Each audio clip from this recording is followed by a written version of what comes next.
Brought the Bahamas back with us. Y'all are welcome for the sun. What am I talking about today? I forgot. Kansas State? Whatever you want. Bahamas was awesome.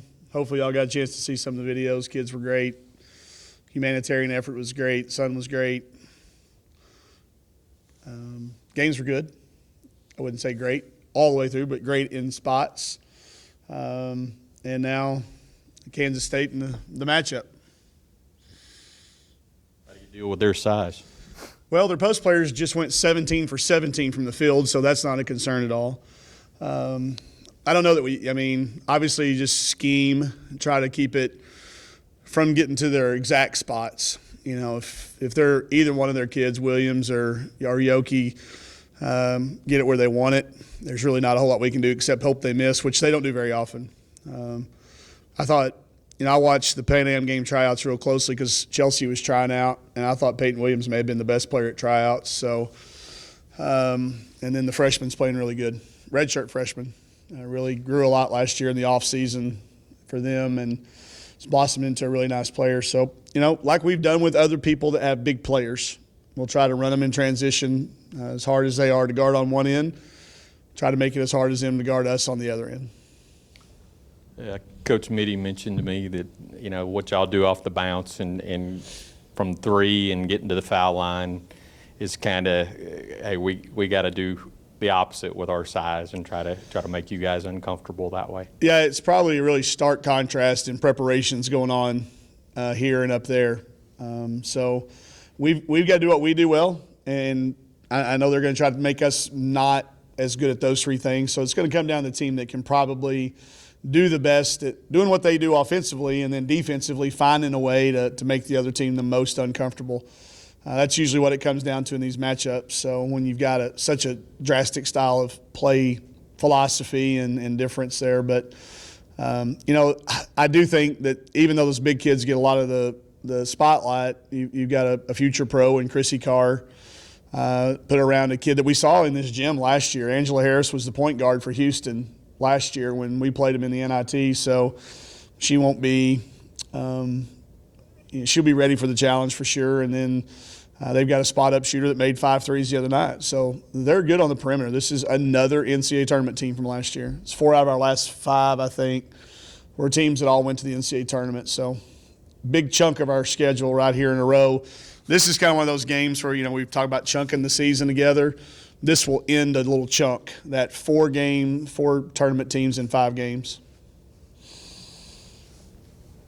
What do you have to continue to get better at after a couple of games there in the Bahamas? We got to continue to pursue the ball a little bit. I'm not going to tell you we're going to get that much better at rebounding, but we've still got too many people standing and watching, counting on Taylor to get it, hoping that it comes their way.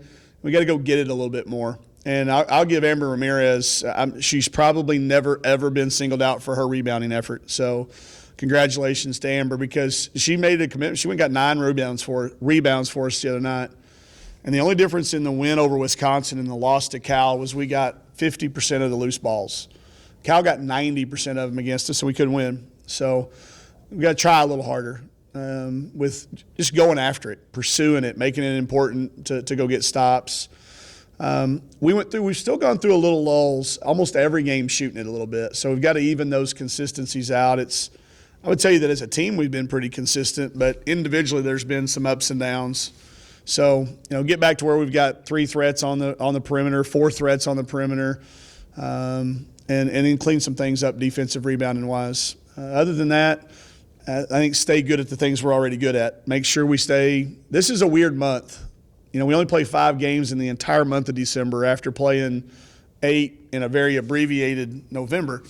So it kind of feels like we're on a football schedule there, with Friday, Saturday games in there, 1 game a week. So chance for us, because there's not been much talk about football around here lately. I thought we'd use a football reference. So there you have it. Is Dungy, did they put a bigger kid on them or switch to put a bigger kid? Yeah, attempted. Tried for a while, and we moved him around a little bit. But, it was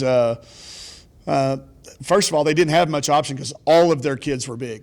I mean, it's not like they had another option You know, what's really unique is to watch other teams, and sometimes you don't get a chance to do it during the game. It's when you go back and you get on the plane, you watch the film, and you see how they change matchups throughout the game. You can tell they start out with a plan A, and then it's like, oh, well, we put that kid on her. Well, then all of a sudden Michaela Daniels is wide open, and she's driving it to the rack. So let's move that kid over there. Now Amber Ramirez gets open. So it's always unique to see who they put their best defensive player on and how they make those changes as the game goes. But they didn't have many options because all of their kids were big, but they did try to keep length on her.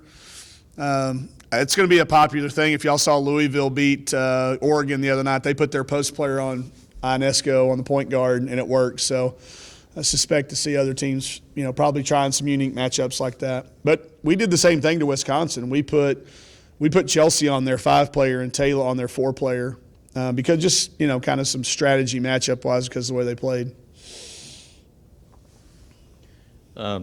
Anything on the injury front? Any changes for those kids? Jalen is running with us in warm-ups. She's not practicing with us yet, so she is at least participating in the 10-minute stretching that we do, and she's looking. We're trying to get a gauge there. I think Kiera will be back right around.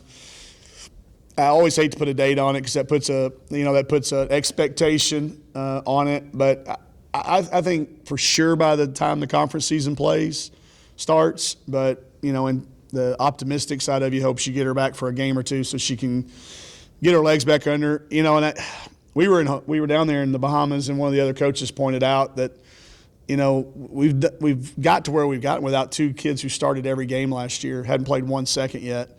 So I think that's a credit to some of these other kids that have really accepted new roles and added roles. Taylor added minutes. Lex with added responsibility. Amber coming in, Michaela coming in new, and then Chelsea being Chelsea. IT obviously continuing to progress. Getting closer. Yeah, she said it. We had her at the luncheon. What'd she say, Brett? 70%? That's how she feels.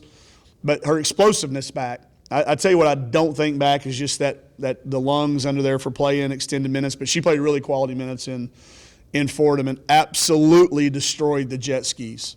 She was unbelievable. She's like a pro jet skier, her and Taylor Thomas both. So I think she's getting closer to being back, full speed to where I think she can be that explosive spark when she comes in the game. Something happens.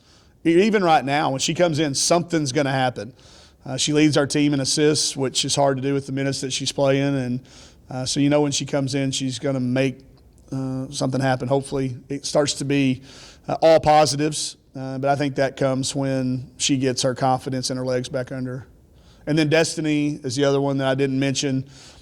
She did make the trip with us, which was we were kind of using that as a benchmark for us, for her to be able to get on the plane and go down to experience that with us. She was able to do that.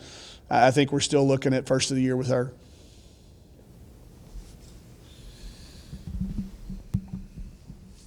Mike, if you had to rank an order of fun between Hamilton, jet skis, the humanitarian work on Thanksgiving, or basketball. Oh, wow, you had to throw that one in there, did you?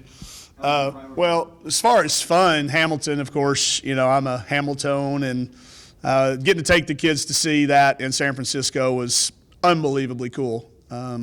Most of them hadn't even heard of what it was. We did a little scouting report on film here in the film room before we left, and, they got listening to the soundtrack, and then to see them in the performance being moved by the choreography and the lighting and the music, and then the Orpheum Theater there. That was unbelievable. That's certainly number one. Was jet skiing an option? I'm going to put that too. I mean, just because, again, it's fun.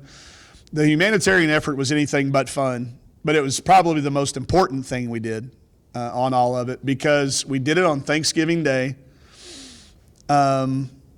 which I had to explain to several team members and embarrassingly some staff on why they didn't celebrate Thanksgiving in the Bahamas.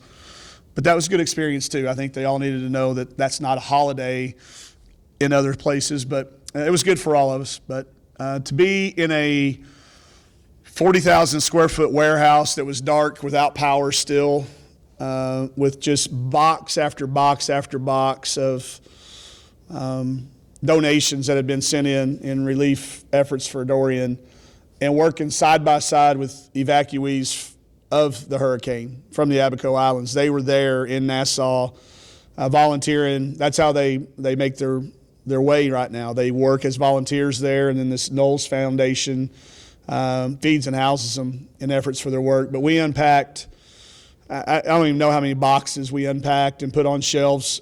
Not only our team turned out, but our boosters went with us too. That was unbelievable to see when we showed up that morning. We had to take 3 buses over there. We worked for about an hour and a half, hour and 45 minutes, and we're just absolutely drenched. But to see that on Thanksgiving Day, and for them to realize how many things we have to be thankful for when these evacuees were there working for their meals in a powerless, waterless, obviously unair conditioned with all that stuff, empty warehouse, with just seeing what everybody had donated. And we've been spreading this advice everywhere I go as somebody who helped unpack the boxes. If you ever send stuff for humanitarian efforts to anywhere, don't send diapers and baby wipes. They have enough of those. They are literally in every box. There were pallets and pallets and pallets and pallets of diapers and baby wipes and water. They have tons of water. They need rice. They need detergents and cleaning supplies. We even started collecting, knowing that we were going, we started collecting from all the hotels the little shampoos and conditioners and body lotions. Those are the things that are empty on those shelves. They can never get rid of all the diapers they have. So if you're ever inclined to do that, make sure you just send some rice and detergents. So I'm not sure I did that justice, but Hamilton for sure won. Was amazing. Maybe the best singing cast I've seen of the 10 times I've seen it. And then jet skis, but most important, certainly humanitarian efforts. Gave me an out there. Thanks, Brett. Any other questions? Okay. Thanks, everybody.